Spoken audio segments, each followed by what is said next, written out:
This is fucking bulletproof. It has never failed me. It has never fucking failed me. Today, I'm going to be teaching you guys my tips on how to move on. They are harsh, extreme, severe, cutthroat tips that I need you to follow and abide by for you to actually have any chance of fully moving on and letting go from this person. Hi, my name is Eden Lee Middleman. I am a certified dating and sex coach and your favorite host here at E-Erotic The Brand, a YouTube podcast and online blog. I also offer services, and I don't talk about them a lot because I feel like bad plugging myself, but I do coaching services as well, online, Zoom, text, email, all that stuff. There is a sign up process and I don't take on everybody. I'm very selective with who I take on because it has to be a good match. And I pride myself on ensuring that I'm offering the best to people that genuinely want the best. So that will all be linked down below for more information. I have been through my fair share of breakups in my lifetime. All of the things I talk about are based off of experiences. I don't like to talk out of my ass unless I've experienced it, unless I have some grounds to talk on it. And I am the master of moving the fuck on. And no, it's not because I'm a cold-hearted bitch, contrary to popular belief. It is because I actually figured out what genuinely works best. And first and foremost, self-discipline. Being disciplined with yourself, okay?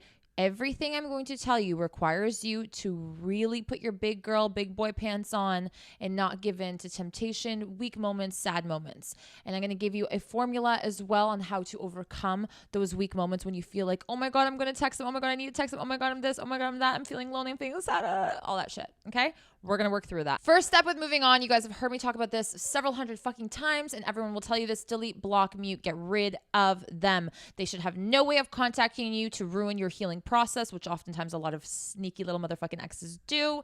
They should not be contacting you. If they send you something in the mail, burn it, throw it out, do not open it. You need to move on. You need to be 100% ready for that. You cannot sit there and say, well, I wonder, well, maybe they've changed. No, a lot of times people don't change, especially after a short period of time. This is not what this video is about. It is about you finally saying, I want to move on. I need to move on. This person isn't good for me. This person isn't my person.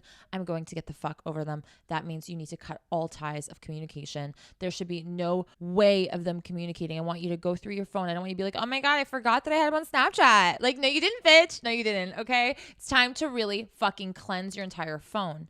I want you to block them. And the only reason why you're not blocking them is because you want them to have access to you. You want to get that message of, oh my God, I fucked up. Like, obviously they did. Like, babe, what's it going to do to you? What's it going to do to you?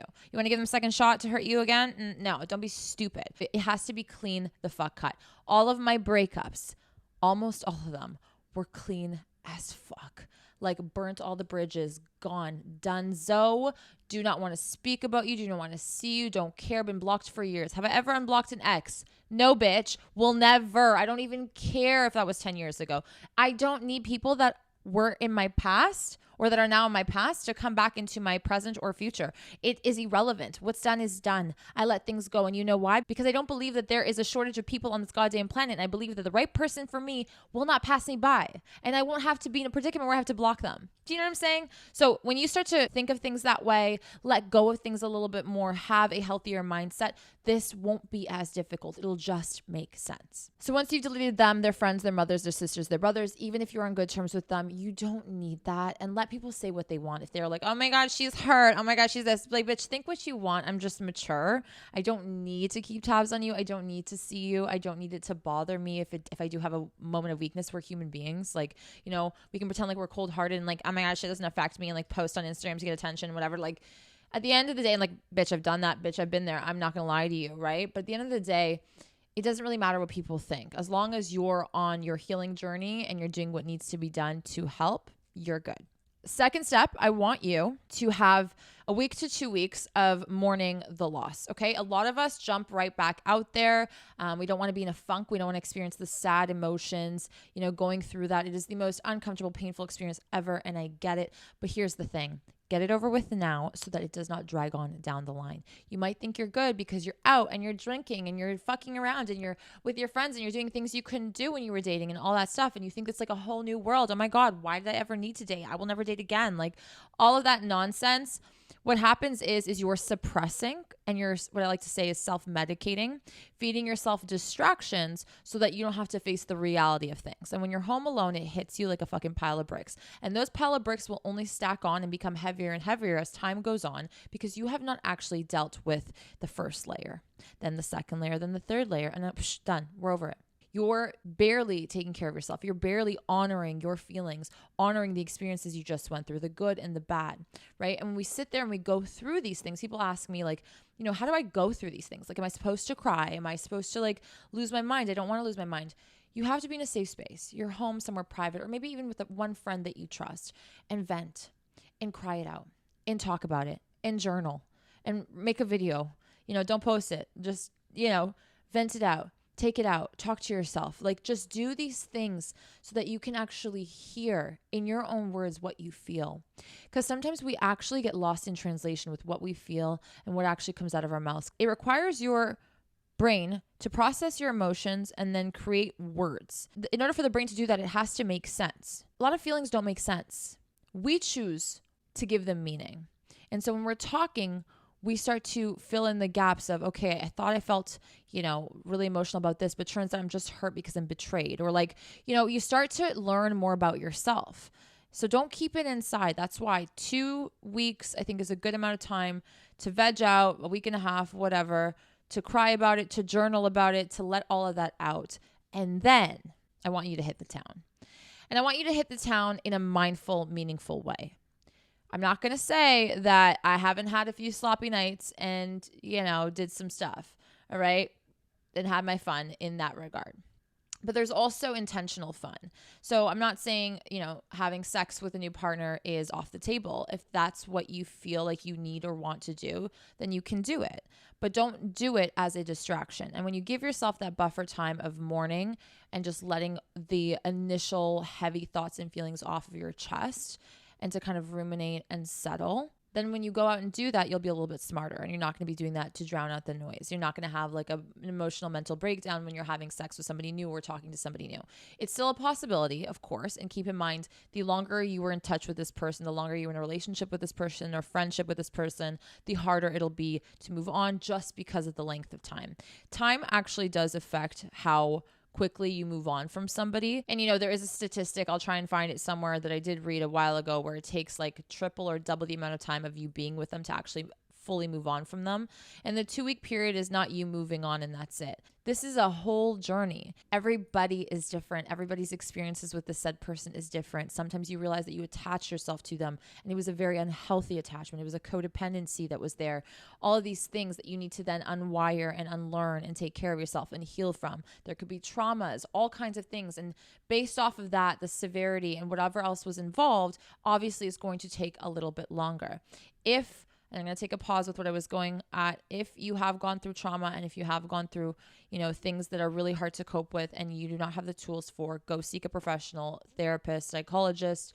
They're trained to help you with this. It has saved my life in the past through certain situations and circumstances in and out of relationships. And so I'm a big advocate on that. Going back out there is super important because you don't want to sit in your own shit for too long. Humans get comfortable in routine. Humans get comfortable sitting in their own shit rather than going out into the unknown, because it's a lot easier for you to predict how you're going to feel from day to day when you've been doing the same things than if you change up what you've been doing. So you've been mourning this relationship and friendship. You've kind of tried to cleanse yourself out of all those initial feelings. Going out is important to change the dynamic of your life, the environment, and get you back out there so that you don't shelter yourself and sit in the little fucking dark hole under a rock, you know, and then never date again and never experience that. Move on from your childish like behaviors of being like, I'm never dating anyone again. I'm so hurt. Like, that is the name and game of fucking life and love, baby. If you are going to be worried about getting hurt in life and love, you're on the wrong planet. Stop being a little child. Shit will be hard in life. You need to be able to deal with it. This will teach you things. This will teach you skills that will help you in the future for other heartbreaks, because there will be other heartbreaks. There will be. And I'm not saying necessarily in a relationship, but in other areas of your life. Unfortunately, that's how it is. We can't sit there and mope and be like, oh my God, life is so, you know, and have this fucking existential fucking crisis. Like, you snap out of it, babe. Okay, snap out of it. We're all on the same journey. We've all been through the same journey. We got this. It's possible to move on. I'm living, breathing fucking proof from sexual trauma, from physical violence, from abusive relationships, from good relationships, from bad relationships. I mean, you fucking name it. You know, I've been through a fair share of that shit. And here I am today, strong as fucking hell because of those experiences and because I chose to heal, because I did not fucking, distract myself with a million and one things. I actually did the work that needed to be done. And that is why literally try and break my heart, bitch. Try and break my heart. I have feelings. Obviously, I went through a, traumatic breakup of cheating and things like that. And I have to say it was one of the easiest breakups I've ever been through just because I was aware of my worth. I knew what needed to be done. I followed the steps that I'm giving you, and it has never failed me. It has never fucking failed me. So once you go out and you do your thing, I want you to go back into your day-to-day routine. I want you to be busy, okay? That doesn't mean work yourself to the ground. I want you to find hobbies. I want you to find a project. I want you to find a passion. Oftentimes, the reason why we have moments of fucking weaknesses is because we are sitting on our asses doing nothing, because we used to spend all of our free time with our partner that now we have all this free time that we don't know what to do with. You need to find ways to entertain yourself. You need to find ways on your own, right? It's not always just going out and meeting with friends. Like, you have to have limitations, right? You don't want to be like a fucking club rat. I'm sorry. And it's not a cute look. It never has been a cute look. You won't find your husband or your girlfriend at the club, baby. Like, really, you're not the exception to the rule. Let's just wake up a little bit. Have your fun from time to time, a weekend or two, but spend the rest of your fucking precious free time that you are lucky to have doing things that will benefit you. I picked up a like hot yoga thing. It's not hot yoga, bitch. It's like military fucking drills in a hot infrared room, which is insane. Best thing I ever did. I'm obsessed with it. I wake up every morning and I fucking go to that class and I feel good as hell. I hate waking up in the morning. I hate getting there. I hate sometimes being in that fucking class, but afterwards I'm so goddamn thankful. It keeps my days aligned. It keeps my days structured. It keeps my days busy. I've been journaling. I've been reading a lot. I've been forcing myself to do these things to the point where I actually then look forward to them. That's discipline. So when you actually force yourself to do things that are good and like really be severe, be like, bitch, you have to do this today. You have to. It's life or death for you. You have to do this. When you do it, afterwards, you'll reap the benefits of it. Okay? Pick up a fucking class to go to, art, a project, a side hustle. Keep yourself busy. And babe, the best, and I'm not trying to like channel that energy, but the best revenge to a breakup is your glow up. And it's not stunting on Instagram. If anything, I would say go ghost. It's the best. It drives them insane. We'll talk about that. If you want to play a little toxic healthy moment with me, we can do that if you want. Keep it silent. Work in private. And then when you pop up, you pop up. Do you know what I mean? That's how it should be. Focus on yourself. Use that anger or discomfort or whatever. Put it into something that will benefit you. And that is your biggest homework from this video, is to go and find something that intrigues you. This is an exciting journey. This really, really fucking is.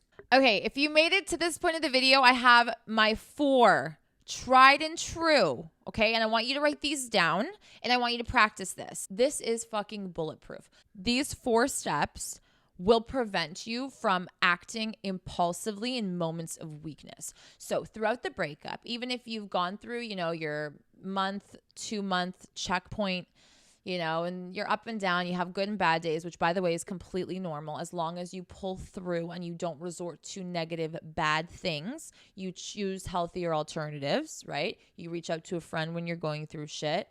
You don't always party and fuck random people for no reason, because at the end of the day, you're going to feel worse about yourself. You actually mourn and feel and talk to yourself and understand why you feel the way you feel, that you block them, all this stuff. But you'll still have good and bad days, right? That's just the nature of being human. That is the nature of breakups and moving on. It's going to be up and down constantly until the ups and downs aren't as severe, right? So I want you to think about it this way. The point isn't to just be on a steady incline. The point here is to make the drastic downs less drastic. Doesn't that make you feel a little bit more comfortable? The point shouldn't be to always be, oh my God, I'm sorry, I'm living my best life. Like, yeah, my single life. Like, oh my God, like, relax, okay? It's not realistic and it's not sustainable long term. I'm all about sustainability long term, okay? And that, not sustainable. So we just want to make sure that the dips of how low, when you get into your freak out moments and you miss them and you get lonely and you want to text them, aren't as severe anymore. Right? And that's by constantly choosing better alternatives so that you raise, the dips from this low to, okay, I feel a little bit better. Okay, I actually know what to do this time. Oh, okay. The urge isn't as strong. Oh, okay. As more time goes by, I realize I don't really give that much of a fuck anymore. I'm doing good. I'm better. I'm comfortable in my own space. I'm comfortable with myself. You see how the down dips are not as severe. These 4 steps will help you with that. These 4 steps will help you with building a threshold in moments of impulsivity, when your emotions are driving you, when emotions are so hard and heavy and loud that you feel like you can't think through them. This will give you a pause and will always make you feel better. Step number 1, I want you to ask yourself one question. Would the highest version of me do this in this moment?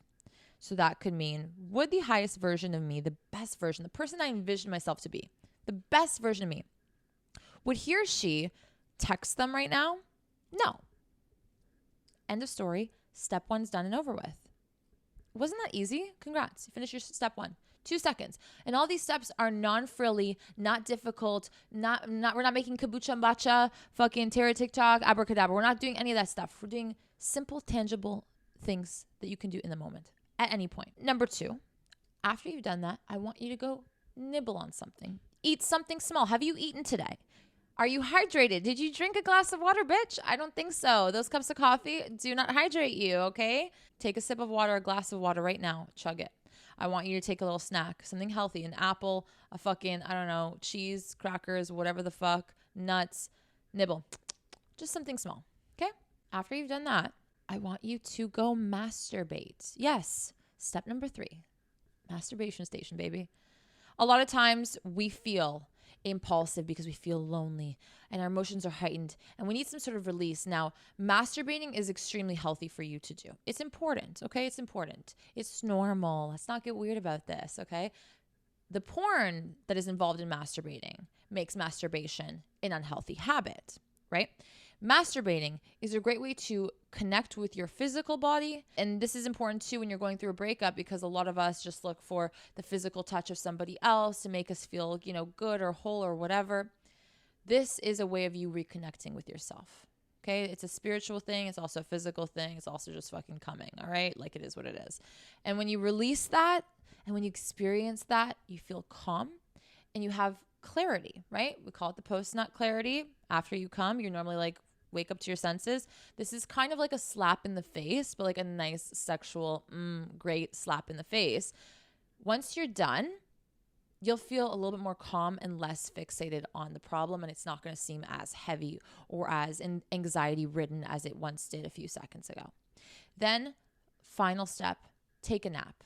Close your eyes. 15, 20, half an hour. And I guarantee you, once you are done all these 4 steps, once you wake up, you're going to feel less shitty. I'm not going to sell you on this and tell you that it's going to solve all your problems, that, reality won't be waiting for you on the other end of these 4 steps, that you're going to feel 100% better and you're going to forget about them and you're going to be completely moved on. No, that's obviously not what the fuck I'm saying for those that are like, have no critical thinking skills and are annoying as hell in the comments. That is not what I'm saying. What I am saying here is this will, again, improve and broaden and widen the threshold between the way you feel and your reaction to it. Okay? We're building that because right now it's this. You feel something, you react to it. You feel sad and lonely, you text them. You are anxious, you do something stupid about it. It's teaching us to pause. It's a very hard skill in our day and age when things are so instant gratification, a click of a button, Uber Eats, this and that. I want something, I get it, I want it, I got it, fucking Ariana Grande, whatever the fuck her song is about. Like shit like that. That's literally our mentality nowadays. We're spoiled, we're kids, we want something now. If we don't get it now, we lose our fucking minds. Because we have not been taught to think before we do, and we just act. The next day we're like, why the fuck did I do that? I was just healing. Now there's just more drama. I found out more shit that I just did not need to know, that I do not need to experience right now. Do not let anyone take you off of your healing, moving on journey. There will be people that will try to come back into your life.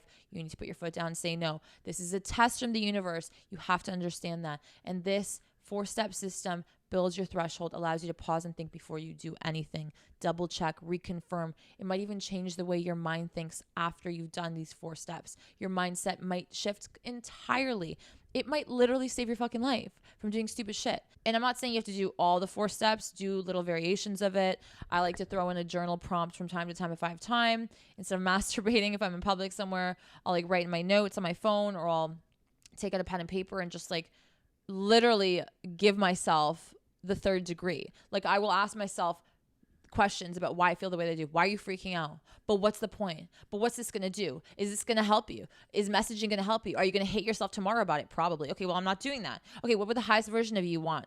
This, this, and this. Okay, so then would she do this? No. Okay, so then why do I want to do this? Because I'm having a moment of weakness. I'm giving myself the 3rd degree. This is so important. This is a really good skill set to have. Be hard on yourself when it benefits you to be hard on yourself. Yeah, there's so many people out here that are trying to sell you guys like, never be hard on yourself, like love yourself so much. Like it gets to the point where it's toxic positivity. It gets to the point where you literally never change. You're the same shit. You do the same stuff and you wonder why your life isn't improving. It's because you're way too soft with yourself. We need to be disciplined and hard with ourselves so that we can create positive change, right? We're not shitting on ourselves being like, I'm ugly and I'm a piece of shit and I'm this. And it's not putting yourself down. It's checking yourself, right? Just like your bestest friend checks you. I mean, I hope they do to a degree. You need to be able to do that for yourself. You're your own goddamn best friend. You're your own goddamn fucking best lover. You are your only person for the rest of your goddamn life. So you need to learn how to do this. Moving on is not easy, no matter what anyone tells you. They can sell you an ebook online all they fucking want. 700 steps on how to move on. The reality is, it is not a straight incline. It is not daisies and rainbows. It is not about going out and partying and seeking revenge. That means you're still hurt. That means you're just doing things in spite. That doesn't mean that you're healing. That doesn't mean that's going to do anything for you. You might feel better in the moment. Long term, it's only prolonging your healing stage. So if you rather, I mean, I sometimes look at it this way. Like, do I want to like spend 2-3 months like feeling like shit, but then after that be done? Or do I want to like drag this on for a few years into my other relationships and self-sabotage and be fucking miserable and stupid and, you know, I mean, you pick, right? Sometimes it's important to think about the hurt that they've done. Sometimes it's important to think about, you know, why they're not meant for you if you're having that moment. And this is the advice that a lot of people give, but I don't like to think about that too much. I like to be like, you know what? If it was meant to be, it would be. It ended for a reason. I'm going to trust. It's something about letting go and not being fascinated about how it could have been, why it was. Would I get back with them? Like these questions that make you ponder and actually stay in the past. I don't like to give that as advice because I don't actually think it's as beneficial as people like to sell it out to be. Think less of that. Just appreciate that it was done. Appreciate the moments you did have. And try and just look at things right now in the moment. How am I going to deal with the next wave of emotions? Stop focusing on that. Okay, stop. If it helps you to, you know, get mad at them by thinking of how shitty they are, then great, but you're just harboring negative emotions internally, and that is not the healthiest if you don't know how to channel that and release that properly. I'm trying to let go. Like, I'm not carrying nothing. You did what you did. That's on you. Karma will be your fucking biggest enemy. I don't have to do anything for that to happen. I don't need to seek revenge. I will drop you, and that will make them lose their mind even more when they don't hear from you, when they have no idea what you're up to, when you're not getting back at them like every other angry ex because they actually have feelings for them. That's why they do that and behave that way. You know what I'm talking about. Don't play dumb. I hope this helped you guys. I'm here. I love you. Write in the comments. Let's share our feelings, thoughts, anything else that has helped you move on from these harder, more difficult moments so that we can spread that information to the community so that other people who are going through this tough journey right now has other things that they can read, look to, connect with. It's very important.